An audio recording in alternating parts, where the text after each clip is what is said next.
AI ಅಂದ್ರೆ artificial intelligence. ಇದು ನಮ್ಮ ಲೈಫ್ನ ಪ್ರತಿಯೊಂದು ಭಾಗವನ್ನು ಚೇಂಜ್ ಮಾಡ್ತಿದೆ, ಹಾಗೆಯೇ ಎಜುಕೇಷನ್ ಫೀಲ್ಡ್ ಕೂಡ.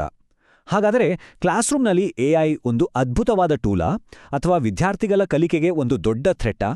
ಬನ್ನಿ, ಈ ದೊಡ್ಡ ಪ್ರಶ್ನೆ ಹಿಂದಿರೋ ನಿಜವಾದ ಕಥೆ ಏನು ಅಂತ ನೋಡೋಣ. ಈ ಇಡೀ ಡಿಬೇಟ್ ಶುರುವಾಗಿದ್ದು ಹೇಗೆ ಗೊತ್ತಾ? ಒಬ್ಬ ಪ್ರೊಫೆಸರ್ ಅವರ ಅನುಭವದಿಂದ. ಅವರು ಮೊದಲನೇ ಬಾರಿಗೆ ಒಂದು ಜನರೇಟಿವ್ ಎಐ ಚಾಟ್ಬೋಟ್ ಬಳಸಿದಾಗ ಅವರಿಗೆ ತಕ್ಷಣ ಅನಿಸಿದ್ದು, ಅಯ್ಯೋ, ಇನ್ಮೇಲೆ ಸ್ಟೂಡೆಂಟ್ಸ್ಗೆ ಪ್ರಬಂಧ ಬರೆಯೋಕೆ ಕೊಡೋದ್ರಲ್ಲಿ ಅರ್ಥನೇ ಇಲ್ಲ.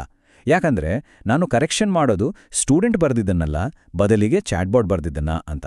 ನೋಡಿ, ಈ ಒಂದೇ ಒಂದು ಇನ್ಸಿಡೆಂಟ್ ಇಡೀ ಶಿಕ್ಷಣ ಲೋಕವನ್ನೇ ಒಂದು ದೊಡ್ಡ ಗೊಂದಲಕ್ಕೆ ತಳ್ಳಿದೆ.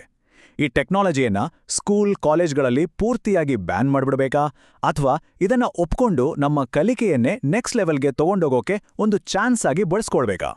ಒಂದಂತೂ ಕ್ಲಿಯರ್ ಆಗಿದೆ, ಎಐ ಅನ್ನೋ ಟ್ರೈನ್ ಆಲ್ರೆಡಿ ಸ್ಟೇಷನ್ ಬಿಟ್ಟು ಹೊರಟೋಗಿದೆ. ನಾವು ಅದರ ಮುಂದೆ ನಿಂತು ತಡೆಯೋಕೆ ಟ್ರೈ ಮಾಡೋದು ವೇಸ್ಟ್. ಈಗ ನಾವು ಅದ್ರ ಜೊತೆ ಹೋಗ್ಲೇಬೇಕು, ಇಲ್ಲಾಂದ್ರೆ ನಾವು ಅಲ್ಲೇ ಉಳಿದ್ಬಿಡ್ತೀವಿ. ಸರಿ, ಈ ಹೊಸ ಚಾಲೆಂಜ್ ಅರ್ಥ ಮಾಡ್ಕೊಳ್ಳೋಕೆ ಸ್ವಲ್ಪ ಹಿಂದಕ್ಕೆ ಹೋಗಿ ನೋಡೋಣ, ಓಕೆ? ಒಂದು ಕಾಲದಲ್ಲಿ ಇದು ಕಲಿಲೇಬೇಕು ಅಂತ ನಾವು ಅನ್ಕೊಂಡಿದ್ದ ಸ್ಕಿಲ್ಸ್ ಇವತ್ತಿಗೂ ಅಷ್ಟೇ ಇಂಪಾರ್ಟೆಂಟಾ, ಅಥವಾ ನಾವು ನಮ್ಮ ಮಕ್ಕಳಿಗೆ ಇವತ್ತಿನ ಜಗತ್ತಿಗೆ ಅಷ್ಟೇನೂ ಉಪಯೋಗಕ್ಕೆ ಬರ್ದೇ ಇರೋ ವಿಷಯಗಳನ್ನ ಕಲಿಸ್ತಿದೀವಾ? ಒಂದು ಸಿಂಪಲ್ ಎಕ್ಸಾಂಪಲ್ ತಗೊಳ್ಳೋಣ. Cursive writing. ಒಂದು ಕಾಲದಲ್ಲಿ ಇದು ಕಲಿಲೇಬೇಕಾದ ಸ್ಕಿಲ್ ಆಗಿತ್ತು, ಆದರೆ ಇವತ್ತು ಟೈಪಿಂಗ್ ಸ್ಕಿಲ್ ಅದಕ್ಕಿಂತ ತುಂಬಾನೇ ವ್ಯಾಲ್ಯೂಬಲ್ ಆಗಿದೆ ಅಲ್ವಾ? ಅಥವಾ ಪಿರಿಯಾಡಿಕ್ ಟೇಬಲ್ ನೆನ್ಪಿಟ್ಕೊಳ್ಳೋದು? ಯೋಚನೆ ಮಾಡಿ, ಗೂಗಲ್ ಮಾಡಿದ್ರೆ 2 ಸೆಕೆಂಡಲ್ಲಿ ಸಿಗೋ ಇನ್ಫಾರ್ಮೇಷನ್ಗಾಗಿ ಬಾಯ್ಪಾಠ ಮಾಡೋದು ಮುಖ್ಯನಾ, ಅಥವಾ ಆದರೆ ಹಿಂದಿರೋ ಸೈನ್ಸ್ ಅರ್ಥ ಮಾಡ್ಕೊಳ್ಳೋದು ಮುಖ್ಯನಾ? ಮ್ಯಾಥ್ಸ್ ವಿಷಯದಲ್ಲೂ ಇದೇ ಕತೆ. ಬೇಸಿಕ್ಸ್ ಕಲ್ತ ಮೇಲೆ ಕಾಂಪ್ಲೆಕ್ಸ್ ಲೆಕ್ಕಗಳಿಗೆಲ್ಲ ನಾವೆಲ್ಲ ಕ್ಯಾಲ್ಕುಲೇಟರ್ ಬಳಸ್ತೀವಿ. ಇದು ನಮಗೆ ದೊಡ್ಡ ದೊಡ್ಡ ಕಾನ್ಸೆಪ್ಟ್ಗಳ ಮೇಲೆ ಫೋಕಸ್ ಮಾಡೋಕೆ ಹೆಲ್ಪ್ ಮಾಡುತ್ತೆ. ಇನ್ನು ಮ್ಯಾಪ್ ರೀಡಿಂಗ್ ಬಗ್ಗೆ ಹೇಳೋದಾದ್ರೆ, ಒಂದು ಕಾಲದಲ್ಲಿ ಇದು ಲೈಫ್ ಸ್ಕಿಲ್ ಆಗಿತ್ತು. ಈಗ GPS ಬಂದ್ಮೇಲೆ ಯಾರಿಗೂ ಬೇಕಿಲ್ಲ. ಇದೆಲ್ಲವನ್ನು ನೋಡಿದಾಗ ಒಂದು ಪ್ರಶ್ನೆ ಬರುತ್ತೆ, ನಾವು ನಮ್ಮ ಸ್ಟೂಡೆಂಟ್ಸ್ನ ಫ್ಯೂಚರ್ಗೆ ರೆಡಿ ಮಾಡ್ತಿದ್ದೀವಾ, ಅಥವಾ ಪಾಸ್ಟ್ಗೆ ಟ್ರೈನ್ ಮಾಡ್ತಿದ್ದೀವಾ? ಸರಿ, ಹಳೆ ಸ್ಕಿಲ್ಸ್ ಹೋದುವು. ಹಾಗಾದ್ರೆ ಈ ಎಐ ಯುಗದಲ್ಲಿ ಗೆಲ್ಲೋಕೆ ಬೇಕಾಗಿರೋ ಹೊಸ ಎಸೆನ್ಷಿಯಲ್ ಸ್ಕಿಲ್ಸ್ ಯಾವುದು? ಬನ್ನಿ ಅದರ ಬಗ್ಗೆ ಮಾತಾಡೋಣ. ಹಾಗಾದ್ರೆ ಈ ಹೊಸ ಸ್ಕಿಲ್ಸ್ ಯಾವುದು? ಮೊದಲನೇದಾಗಿ ನಮ್ಮ ಮೈಂಡ್ ಸೆಟ್ ಚೇಂಜ್ ಆಗಬೇಕು. ನಾವು ಫ್ಲೆಕ್ಸಿಬಲ್ ಆಗಿರಬೇಕು, ಅಂದ್ರೆ ಯಾವುದೇ ಬದಲಾವಣೆಗೂ ಹೊಂದ್ಕೊಳ್ಳೋಕೆ ರೆಡಿ ಇರಬೇಕು. ಜೊತೆಗೆ ಕ್ರಿಯೇಟಿವ್ ಆಗಿ ಯೋಚನೆ ಮಾಡೋದನ್ನ ಕಲಿಬೇಕು. ಆದರೆ ಇವೆಲ್ಲದಕ್ಕಿಂತ ಒಂದು ಸ್ಕಿಲ್ ತುಂಬಾನೇ ಇಂಪಾರ್ಟೆಂಟ್. ಅದೇ ಕ್ರಿಟಿಕಲ್ ಥಿಂಕಿಂಗ್. ಯಾಕಂದ್ರೆ ಎಐ ಪರ್ಫೆಕ್ಟ್ ಅಲ್ಲ ಅಲ್ವಾ? ಅದು ತಪ್ಪು ಮಾಹಿತಿ ಕೊಡ್ಬೋದು, ಇಲ್ಲಾಂದ್ರೆ ಸಂಬಂಧವೇ ಇಲ್ಲದ ಉತ್ತರ ಕೊಡ್ಬೋದು. ಎಐ ಕೊಟ್ಟಿದ್ದನ್ನ ಕುರುಡಾಗಿ ನಂಬೋ ಬದಲು ಅದನ್ನ ಅನಲೈಸ್ ಮಾಡಿ, ಪ್ರಶ್ನೆ ಮಾಡಿ, ಸರಿ ಯಾವುದು ತಪ್ಪು ಯಾವುದು ಅಂತ ತಿಳ್ಕೊಳ್ಳೋ ಕೆಪಾಸಿಟಿಯೇ ಇವತ್ತಿನ ಅತಿ ದೊಡ್ಡ ಸ್ಕಿಲ್.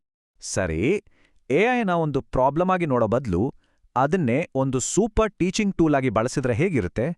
ಯೋಚನೆ ಮಾಡಿ, ಪ್ರತಿಯೊಬ್ಬ ಸ್ಟೂಡೆಂಟ್ಗೂ ಅವರದೇ ಆದ ಒಂದು ಪರ್ಸನಲ್ ಸೂಪರ್ ಟ್ಯೂಟರ್ ಸಿಕ್ಕ ಹಾಗೆ.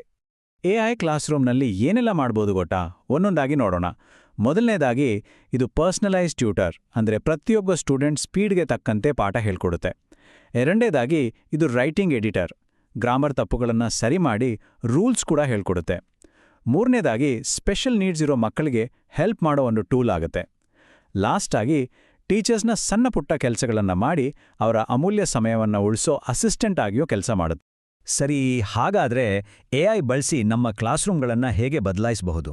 ಬರೀ ಬಾಯ್ಪಾಠ ಮಾಡೋದನ್ನ ಬಿಟ್ಟು ಕಲ್ತಿದ್ದನ್ನ ಹೇಗೆ ಅಪ್ಲೈ ಮಾಡೋದು ಅನ್ನೋದ್ರ ಮೇಲೆ ಫೋಕಸ್ ಮಾಡೋದು ಹೇಗೆ? ಕೆಲವು ರಿಯಲ್ ಎಕ್ಸಾಂಪಲ್ಸ್ ನೋಡೋಣ ಬನ್ನಿ.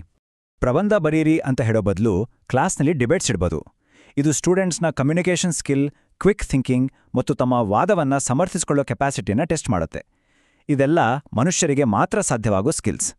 ಮತ್ತೆ ಅದೇ ಪಿರಿಯಾಡಿಕ್ ಟೇಬಲ್ ಎಕ್ಸಾಂಪಲ್ಗೆ ಬರೋದಾದ್ರೆ, ಪ್ರತಿಯೊಂದು ಎಲಿಮೆಂಟ್ ಹೆಸರನ್ನ ಬೈಪಾಠ ಮಾಡೋ ಬದಲು ಅದರ ಹಿಂದಿರೋ ಪ್ರಿನ್ಸಿಪಲ್ಸ್ ಅಂದ್ರೆ ತತ್ವಗಳನ್ನ ಅರ್ಥ ಮಾಡ್ಕೊಳ್ಳೋದ್ರ ಮೇಲೆ ಫೋಕಸ್ ಮಾಡ್ಬೋದು. ಇದು ಹೈಯರ್ ಲೆವೆಲ್ ಥಿಂಕಿಂಗ್ಗೆ ದಾರಿ ಮಾಡಿಕೊಡುತ್ತೆ. ಕೊನೆಗೆ ನಾವೊಂದು ಮುಖ್ಯವಾದ ವಿಷಯವನ್ನ ಅರ್ಥ ಮಾಡ್ಕೋಬೇಕು. ನಮ್ಮ ಜವಾಬ್ದಾರಿ ಮುಂದಿನ ಜನರೇಷನ್ನ ಫ್ಯೂಚರ್ಗೆ ರೆಡಿ ಮಾಡೋದು, ಪಾಸ್ಟ್ಗೆ ಅಲ್ಲ. ಒಂದು ನಿಮಿಷ ಈ ಮಾತನ್ನ ಕೇಳಿ. ಈ ಕೆಲಸ ಮಾಡಿ ಆದ್ರೆ ಎಐ ಬಳಸಬೇಡಿ ಅಂತ ಯಾವ ಬಾಸ್ ಹೇಳ್ತಾರೆ? ಯಾರೂ ಹೇಳಲ್ಲ, ಕರೆಕ್ಟ್ ಅಲ್ವಾ? ಯಾಕಂದ್ರೆ ರಿಯಲ್ ವರ್ಲ್ಡ್ನಲ್ಲಿ ಕಾಂಪಿಟೇಷನಲ್ಲಿ ಉಳಿಬೇಕು ಅಂದ್ರೆ ನಮ್ಮ ಹತ್ತಿರ ಇರೋ ಬೆಸ್ಟ್ ಟೂಲ್ಸ್ ಬಳಸಲೇಬೇಕು, ಮತ್ತು ಎಐ ಇವತ್ತು ಆ ಬೆಸ್ಟ್ ಟೂಲ್ಸ್ಗಳಲ್ಲಿ ಒಂದು. ಹಾಗಾಗಿ ಈಗ ನಮ್ಮ ಮುಂದಿರೋ ಪ್ರಶ್ನೆ ಒಂದೇ: ನಾವು ನಮ್ಮ ಮುಂದಿನ ಪೀಳಿಗೆಯನ್ನ ಭೂತಕಾಲಕ್ಕಾಗಿ ಟ್ರೈನ್ ಮಾಡ್ತಿದೀವಾ ಅಥವಾ ಭವಿಷ್ಯಕ್ಕಾಗಿ ರೆಡಿ ಮಾಡ್ತಿದೀವಾ? ಈ ಮಾಡರ್ನ್ ಎಐ ಯುಗದಲ್ಲಿ ಸ್ಪರ್ಧಿಸೋಕೆ ಬೇಕಾದ ಸ್ಕಿಲ್ಸ್ನ ನಾವು ಅವರಿಗೆ ಕೊಡ್ಲಿಲ್ಲ ಅಂದ್ರೆ ನಾವೇ ಅವರನ್ನ ಹಿಂದಕ್ಕೆ ತಳ್ಳದ ಹಾಗೆ ಆಗುತ್ತೆ. ಇದರ ಬಗ್ಗೆ ನಾವು ಸೀರಿಯಸ್ ಆಗಿ ಯೋಚನೆ ಮಾಡಲೇಬೇಕಾದ ಸಮಯವಿದು.